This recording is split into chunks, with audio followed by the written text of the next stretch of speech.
राजस्थान की राजनीति में जातियां बहुत अहम रोल निभाती है और कहा ऐसा जाता है कि जातियों को राजनीति से अलग रखा जाए, लेकिन अगर असल धरातल की बात की जाए तो अलग रखना होता नहीं है। राजपूत और जाट जाति कितनी ज़्यादा अहम है राजस्थान की राजनीति के लिए, इस पर आज हमने बात की चंद्रराज सिंघवी से और उन्होंने दोनों ही जातियों की शौर्य बताते हुए, दोनों ही जातियों का इतिहास बताते हुए, दोनों ही जातियों के वर्तमान पर भी बात की और राजस्थान की राजनीति पर उनके प्रभाव की भी बात की।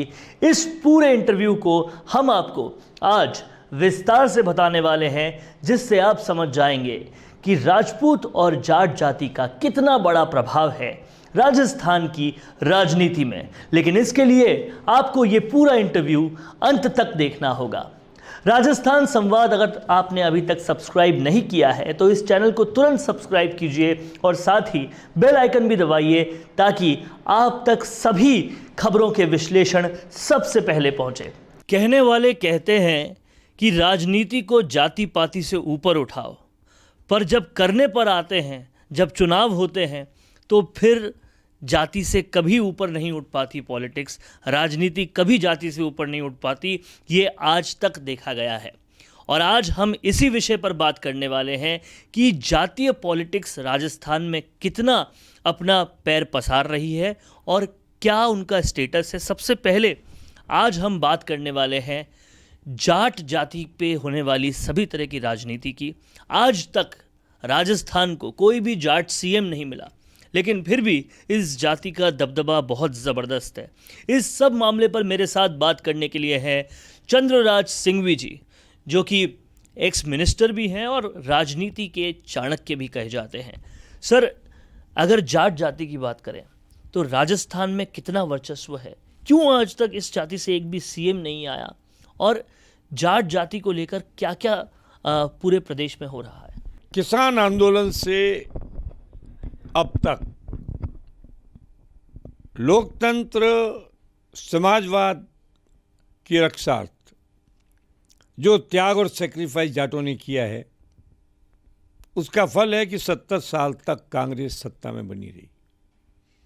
अगर कांग्रेस से जाट नेतृत्व को हटा दिया जाए तो कांग्रेस का वही हाल होगा जो निरीह अबला की तरह होती है, उस तरह का हाल होगा।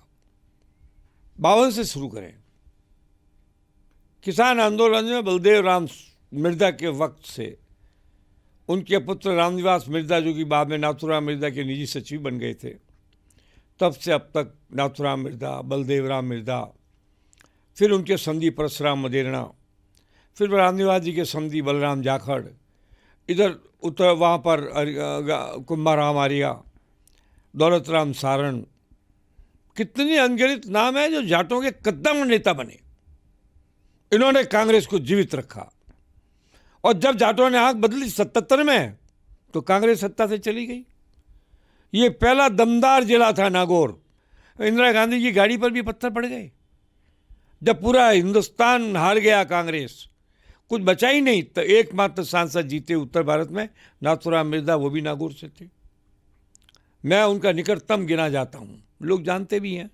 उन्होंने मुझे चौधरी का खिताब देकर अजमेर के 25,000 जाटों से प्रस्ताव पारित कर जाटों में शामिल किया था, हालांकि मैं जैन ओसवाल हूँ। तो मेरा ये मानना है कि लिस्ट कहाँ तक बनाऊँ? भीमराज राज्यसभा मेंबर बनाऊँ, ज्ञान सिंह बनाऊँ, पीपी चौधरी बनाऊँ, किसका नाम लूँ? आप बताइए ना। सुबह अंत में जाते जाते भाजपा में भी सुभाष मेहरिया जाट ही था, जगह मिली ना मंत्रिमंडल के अंदर। अब जाटों का नेतृत्व क्षुण होते होते इतना आ गया है कि कोई जाटों में स्टैंडर्ड का आदमी बचा ही नहीं। कांग्रेस में जो जाट है वो कुछ भी नहीं है। वो तो ऐसे है, एक खाट की कहावत कहते हैं कि खाट कैसी होती है, तो एक कवि ने कहा, 2 ईस घटे 2 शीस घटे और 4 घटे से पाया आ खाट कटा सू लाया। वो स्तर आज जाटों के नेतृत्व का है। इस मरे हुए जाट नेतृत्व में जान डालने का प्रयास हनुमान ने किया। मैं हनुमान की प्रशंसा करता हूँ। ठीक है, वो बोलने में कभी कभी उपचुक हो जाते हैं, वो दम बता दिया उसने। अपने दम पर एमपी का चुनाव जीत के आया, 3 एमएलए लेकर के आया। इतना दम मेरे हिसाब से नाथूराम मिर्जा के बाद किसी जाट ने नहीं दिखाया। अब जाट नेतृत्व का भाजपा में क्या हिस्सा है? मैं नागौर में से 10 में से 9 जाट जिता के लाया था। फॉर्मूला 57 मैंने दिया था। ये 57 वो सीटें थी जो 52 से भैरू सिंह के टाइम तक उनमें एक भी सीट पर भाजपा नहीं जीती थी। बड़ी मेहनत से सुमित्रा जी को लेके आए, इधर सुभाष मैरिया को लेकर के आए, लोगों को ला करके जोड़ जोड़ करके 80 आदमी जोड़े। अब सवाल आपने पूछ लिया जाट नेतृत्व का, आप बताओ कि कांग्रेस में मैं डॉक्टर हरि सिंह चौधरी की मृत्यु के बाद कांग्रेस में कदावर कोई जाट है ही नहीं। डॉक्टर हरि सिंह मर गए, मगर डॉक्टर हरि सिंह जो बात कहते थे दम ठोक के कहते थे। उसके बाद बचा कौन है? अगर जाटों में दम होता तो आज दूसरे नंबर पर सचिन पायलट का जाट का नाम आना चाहिए था। आया क्या किसी जाट का नाम? अब शिक्षा मंत्री जाटों के नेता बन गए हैं। डोटासरा जी को आप जानते हो। रामचंद्र चौधरी जो गंगानगर के अंतिम बड़े नेता थे, आप जिलावार करो, संभागवार करो, तो जाटों ने तो बहुत बड़े बड़े मजबूत आदमी इस प्रदेश को दिए हैं। यह दुर्भाग्य है कि आज जाटों में कोई कद्दावर नेता नहीं है। हालांकि केवल जाटों का ये हाथ नहीं है, और जातियों का भी यही हाल है। सर, जब हम जाटों की बात करते हैं तो परसुराम मदेरणा के साथ जो हुआ, अपनी ही पार्टी के कुछ लोग उनके खिलाफ हो गए और बाकी सब जो हुआ वो भी सामने आता है। अभी तक कोई सीएम भी नहीं बन पाया। नहीं, ऐसा है, सीएम बनना is not everything. General perspective में जाटों का पूरी हिस्सेदारी रही। राजनिवास केंद्र मंत्री बने, बलराम जाकर गवर्नर भी बने, बलराम जाकर लोकसभा के अध्यक्ष भी रहे। बड़े बड़े थे ना बलराम जी, याद है आपको कुछ? तो ऐसी कोई बात नहीं है। लेकिन मुख्यमंत्री बनने के तो कई कारण होते हैं। असल में हुआ ये था कि सरदार पटेल ने 52 में जब यहाँ पर स्टेट्स का रीऑर्गेनाइजेशन किया तभी कह दिया था कि यहाँ पर बड़ा मुश्किल होगा जाट और राजपूतों को मुख्यमंत्री बनना। ये तो भैरू सिंह शेखावत एक विचित्र आदमी थी जो बन गए, उनका एक तरीका अलग था। अब सवाल ये कि जाटों में और नेतृत्व आएगा कहाँ से? जब एक बार जाटों में नेतृत्व की चर्चा आई तो एक झगड़ा हो गया था। नाथूराम जी और परसुराम मदेरणा की बनी नहीं, नाथूराम जी रामनिवास जी की बनी नहीं। कद्दावर नेता तो नाथूराम मिर्जा थे। ये तो अपने अपने विधानसभा क्षेत्र में सीमित लोग थे, कोई एक आध जगह और हो सकता है, लेकिन नाथूराम मिर्जा तो और कुंभाराम आर्या तो स्टेट के बहुत बड़े नेता थे। इनके भी आपस में संबंधों में इतनी प्रगाढ़ता नहीं आई। उधर शीशराम ओला और सुमित्रा सिंह के बीच डिफरेंस हो गए। जगह जगह जाट आपसी लड़ाई के कारण मुख्यमंत्री नहीं बन पाए। पहली बार जाट मुख्यमंत्री बनने की डिमांड मैंने अकेले ने उठाई थी और 10 जगह मैंने भाषणों में कहा था कि जाट मुख्यमंत्री बनना ही चाहिए। तब भी कई जाट नाराज हो गए जो मेरे साथ नहीं थे कि आप ही डिमांड क्यों कर रहे हो। मैं कहा मैं नहीं करता हूँ, तुम कर लो। अब उसके बाद में जाटों के जो वैल्यू का सवाल है, देखो आप एक बात मान के चलो, जाट के बारे में कहावत है, आप भी नोट कर लो, अनपढ़ जाट पढ़े बराबर और पढ़ा जाट खुदा बराबर। ये भी सही है। जाट एक बहुत चतुर कौम है, एक इशारे में वोट देती है। जब नाथूराम जी मिर्जा हाथ को ऐसे करके बोलते थे लोटा गुड़ा दो, तो सरकार चुनाव हरा देती थी, जाट चुनाव हरा देते थे। 77 के बाद में नाथूराम मिर्जा ही बनने वाले थे मुख्यमंत्री, पर कोई कारणवश भैरू सिंह जी को अवसर मिल गया। भैरू सिंह जी नाथूराम मिर्जा के बीच में एकता हुई। नाथूराम मिर्जा जबान के बहुत पक्के थे। इतना विरोध होने के बावजूद कल्याण सिंह काबली को 92 में उन्होंने राजपूत क्षेत्र से एमपी का चुनाव जितवाया। ये बहुत बड़ी बात थी। नाथूराम मिर्जा जबान के बहुत पक्के थे। मैं उनको अपना गार्जियन मानता हूँ और मैं दावे से कह सकता हूँ कि मेरे पर जितना विश्वास उन्होंने किया शायद बहुत दुनिया में किसी पर न किया हो, ऐसा मेरा मानना है। जयपुर में जो उनकी रैली हुई थी वो ऐतिहासिक रैली थी। रेलवे स्टेशन से जौहरी बाजार तक 1 इंच जगह नहीं थी। पूरी कांग्रेस हम नाथूराम जी मिर्जा रथ में जा रहे थे, हमारे जिंदाबाद के नारे लगा रहे थे। हरदेव जी ने उस रैली की अध्यक्षता की थी। बड़ी चौपट रैली हुई।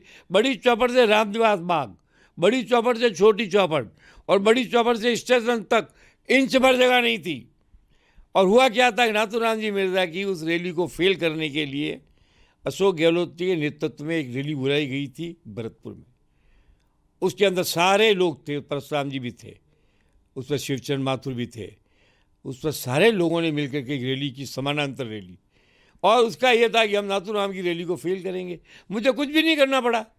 वो रैली सबसे कम पैसे में रैली की थी मैंने।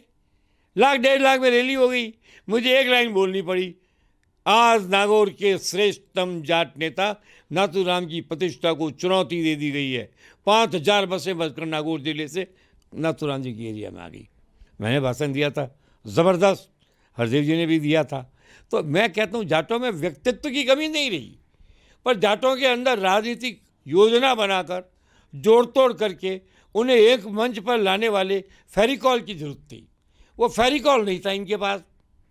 इनके पास मजबूत पांव थे, मजबूत हाथ थे, मगर एक मजबूत ऐसा दिमाग नहीं मिला जो इनको एक कर देता। अब वैसे भी जब प्रधानमंत्री इंदिरा गांधी हटी और मोरारजी देसाई हटे तो चरण सिंह चौधरी आया था ना, वही तो जाट ही था। उसके बाद में जो चौटाला ने जिस प्रकार की राजनीति इस देश में की वो भी जाटों ने ही करी। चौधरी चरण सिंह के लड़के अजीत सिंह ने की, वो भी जाटों की राजनीति कहोगे आप। उसके पहले भूपेंद्र हुड्डा ने की, वो भी राजनीति की राजनीति थी। तो आप ये मत मानिए, राजनीति उत्तर भारत की राजनीति के अंदर जाटों का पांव अंगद के पांव जितना मजबूत है। और मैं दावे से कह सकता हूँ कि ऐसी एकाध जाति है, राजपूत बहुत ताकतवर हैं, उनका भी अपना इतिहास इतना ग्लोरियस है। इस संबंध में फिर कभी बात करूँ। लेकिन अगर आज अपन जाटों की ही बात करें तो हनुमान बेनीवाल जिस तरह से आगे बढ़ रहे हैं, आज राजस्थान के महज 1-2 भीड़ जुटाऊ नेताओं में से हनुमान बेनीवाल भी हैं जिनकी आवाज़ भर पर काफ़ी लोग आते हैं, और उन्होंने एक और अपनी पर्सनालिटी क्रिएट की है भाजपा और कांग्रेस के सामने कभी नहीं झुककर। आपको उनका क्या भविष्य नजर आता है? Hanuman is a very very good man. अगर वो बोलने चालने के अंदर अगर वो हमारी माजनों वाली सभ्यता ले आए तो जाटों में आज की तारीख में हनुमान के टक्कर का कोई नेता नहीं है, कोई नहीं है। हनुमान लड़ता है, जाट को लड़ने वाला आदमी पसंद है, झुकने वाला पसंद ही नहीं है। जाट जब तक विजय पूनिया लड़ता रहा जाटों के लिए तो विजय पूनिया का भी नाम चढ़ा। जब समझौतेबाजी राजनीति पर जाट आता है तो जाट गिर जाता है। जिस दिन हनुमान बेनीवाल समझौते की राजनीति पर आएगा, हनुमान बेनीवाल का नाम भी मिट जाएगा। जो लड़ता है वही जाटों में चढ़ता है। जाटों को समर्पण, झुकना। मैं आपको एक छोटी सी घटना बताऊं। एक बार कल्याण सिंह कालवी, नाथूराम मिर्दा, हम तीनों नागौर की मीटिंग में साथ थे। मेरा भाषण हुआ जबरदस्त, गड़गड़ाहट तालियों के साथ। मेरे तो जाट यूं, मेरे को तो अपना भाई मानते हैं ना, खूब जबरदस्त हुआ। उसके बाद में नाथूराम मिर्जा जी का भाषण होना था। उस समय एक गलती हो गई सिर्फ।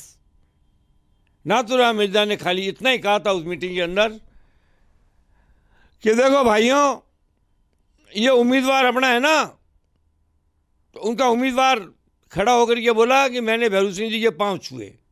इतना बोलना था, 80% भीड़ भाग गई। इतना जाट एक स्ट्रांग कम्युनल माइंडेड का आदमी है। ऐसी कम जातियां हैं, जाट है, गुजर है, राजपूत जबरदस्त कम्युनिटी माइंडेड है, मगर वो फिर भी एकोमोडेट कर लेते हैं, जाट नहीं करता है।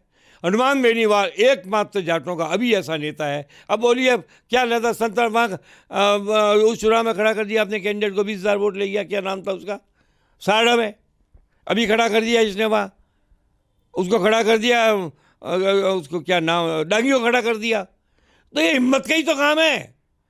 जो हिम्मत नहीं करेगा वो जाटों का नेता कभी नहीं बनेगा। जाटों का नेता बनने के लिए साथ सबसे बड़ी कसौटी है। आज जाटों के बारे में क्या पूछना चाहते हो? मैं तो स्वयं अपने यहाँ पर चौधरी ऑफिशियली लगाता हूँ। क्या हुआ था, नागौर के अंदर 25,000 जाटों की रैली थी, अध्यक्षता की थी ज्ञान प्रकाश पिलानिया ने, मुख्य थे विश्वेंद्र सिंह और नाथूराम मिर्जा गए, मैं साथ चला गया। तो नाथूराम जी ने भीड़ में खड़े होकर के कहा, जाट भाइयों आज भी एक बनियों को साथ लाया हूँ। तो कौन है? तो बोला चंद्रराज सिंह भी। तब कहता ज्ञान प्रकाश पिलानी ने कहा कि मैं प्रस्ताव करता हूं कि इनको जाटों में लिया जाए। विश्वेंद्र सिंह जी बोले मैं इसका समर्थन करता हूं। नाथूराम जी ने बोला नहीं, हाथ खड़े करो।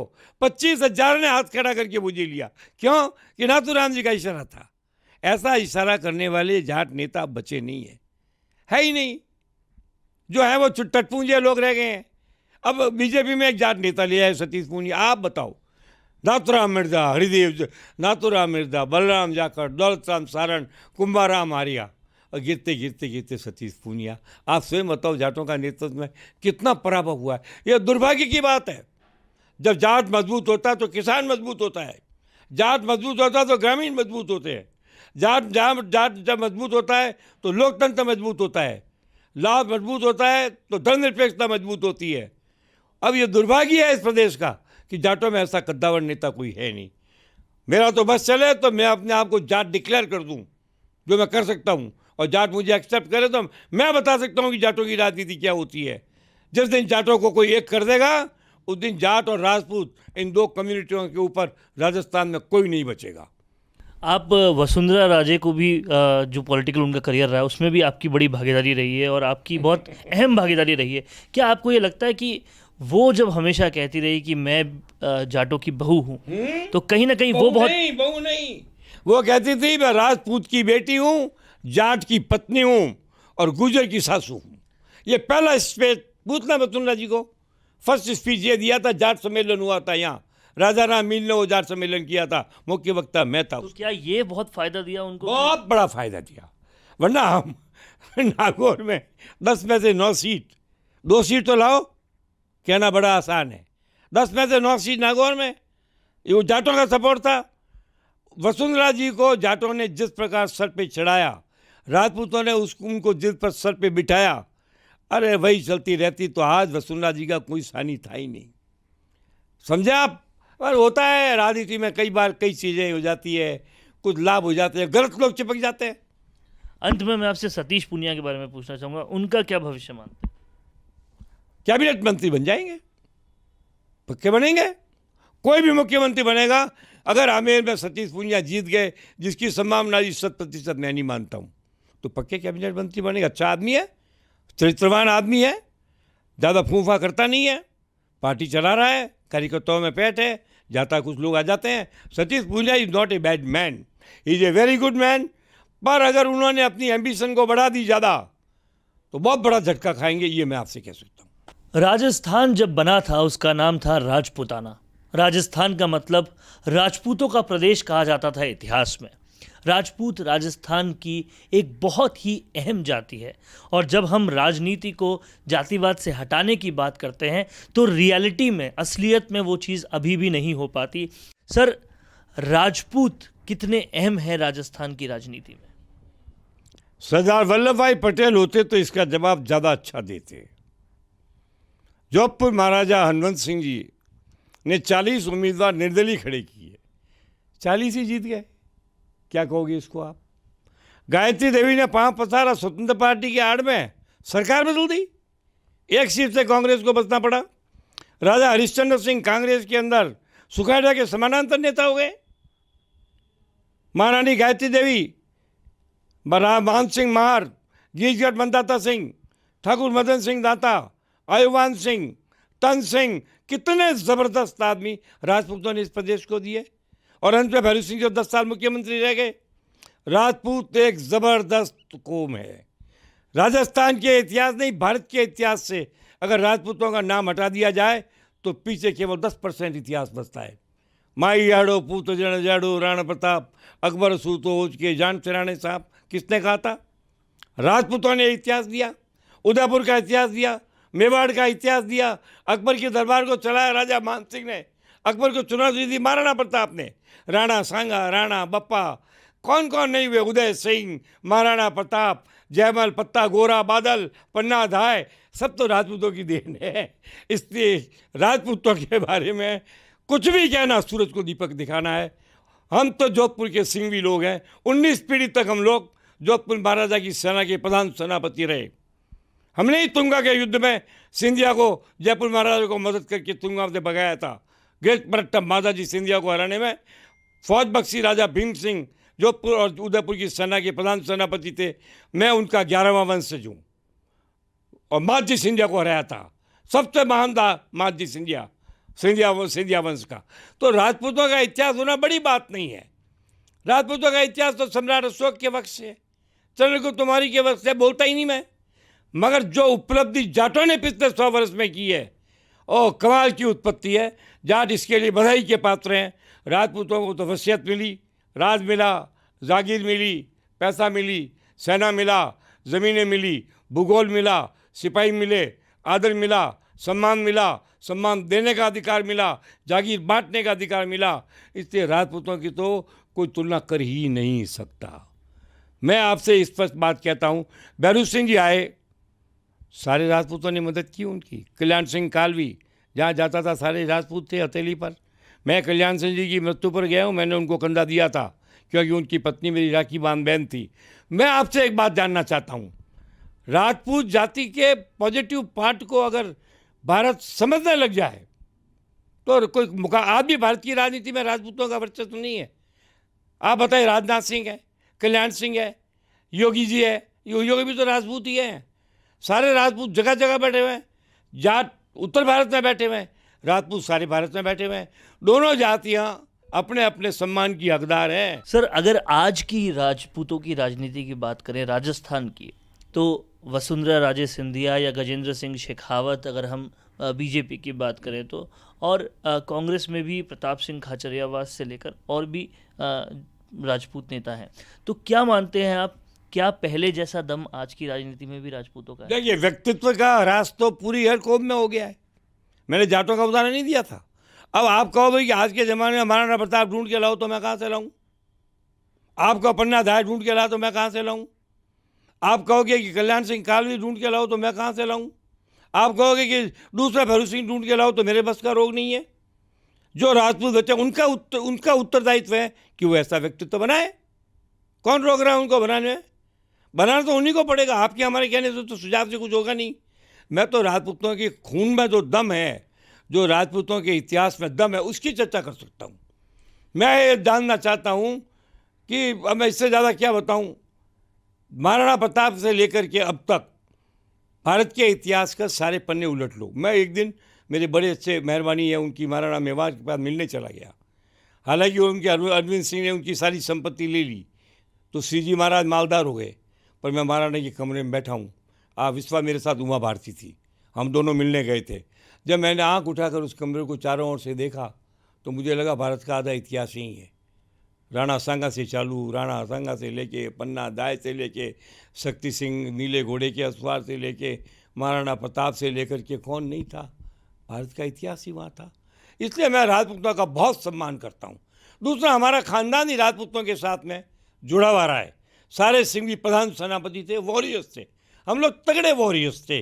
किसी राजपूतों से सिंघवियों का इतिहास कमज़ोर नहीं है। जोधपुर स्टेट के 200 साल तक प्रधान सेनापति रहना, ये हमारे लिए गर्व की बात है, समझे आप। और जागीरें तो बख्शते थे, हमको ही मिली। कायलाना की जागीर हमारी थी, जोधपुर की जागीरें हमारी जागीरें थी बहुत। सवाल ये नहीं है, सवाल ये है कि राजपूतों ने बड़ी बुद्धिमत्ता के साथ, इस सरकार ने जब उनकी मंथली जो उनको मिलता था, वजीफ़ा मिलता था राजघराने को छोड़ के, उसके बाद भैरू सिंह ने इतना बुद्धिमानी का काम किया कि इन्हें टूरिज्म बिजनेस में डाल दिया।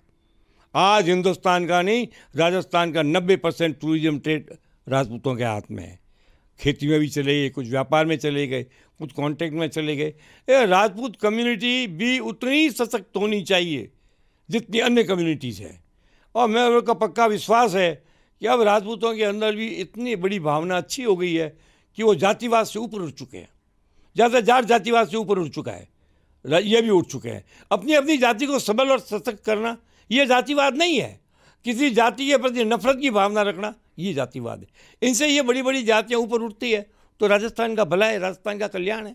ये तो हुई सफल राजनीति की बात, लेकिन कई कबार ऐसा भी देखा गया है कि जब कुछ चीज़ अगेंस्ट होती है तब पूरी जाति जो है वो उसके खिलाफ आ जाती है। और इसमें सबसे पहला और सबसे बड़ा नाम है आनंदपाल इनकाउंटर। कहते हैं कि वो एक बहुत बड़ी वजह रही बीजेपी सरकार के जाने की। आपका क्या कहना है इसमें? आनंदपाल एक he was a Rajput, no doubt on this point. वो हमारे यहाँ राजपूतों में भी एक अलग जाति होती है जिसको रावणा राजपूत बोलते हैं, वो था। कोई कारण से झगड़ा हो गया होगा, झगड़ा बढ़ता गया। आप बताओ किस जाति में अपराधी पैदा नहीं होते हैं, किस जाति में डाकू पैदा नहीं होते हैं? हो गया। मगर इसके लिए राजपूतों को आनंदपाल से जोड़ना तो बिल्कुल ही गलत। ठीक है, अब जाति में कोई आदमी उठ जाता है तो लोग उसकी मदद कर देते हैं। लेकिन एनकाउंटर को लेकर बहुत विरोध, वो चंद लोगों ने ही किया था, पूरे राजस्थान एनकाउंटर नहीं था। वो एनकाउंटर अगर होता, नॉर्मल एनकाउंटर नहीं था, वो एक प्लान्ड एनकाउंटर था, इसलिए उसका विरोध था। एनकाउंटर का विरोध नहीं था, जिस तरीके से वो एंटर हुआ उस तरीके का विरोध था। वो तो कोई जाति में होता, तो अगर हमारे जनों में भी किसी का ऐसा एनकाउंटर होता तो हम भी विरोध करते हैं। करना भी चाहिए, क्यों नहीं करना चाहिए। अपने जाति के किसी सपूत की रक्षा के लिए अगर उसके माइनस पॉइंट को निकाल दो तो इसमें क्या बुराई थी, लेकिन अगर उसके अपराधी जीवन को मानो तो इस प्रकार का समर्थन करने की आवश्यकता भी नहीं थी। तो ये थे चंद्रराज सिंघवी जी, जिन्होंने हमें बताया कि राजस्थान में राजपूतों का क्या वर्चस्व है। चाहे राजनीति की बात लें या फिर राजस्थान के इतिहास की बात लें या फिर राजस्थान के शौर्य की बात लें, राजपूत हमेशा सबसे आगे रहे। और ये सब हमने जाना चंद्रराज जी सिंघवी से। कैमरामैन राजकुमार के साथ वरुण भंसाली, राजस्थान संवाद के लिए।